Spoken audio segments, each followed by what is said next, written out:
अच्युतं केशवं रामनारायणं कृष्णदामोदरं वासुदेवं हरि अच्युतं केशवं रामनारायणं कृष्णदामोदरं वासुदेवं हरि अच्युतं केशवं रामनारायणं कृष्णदामोदरं वासुदेवं हरि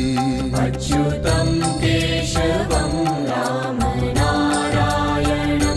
कृष्णदामोदरं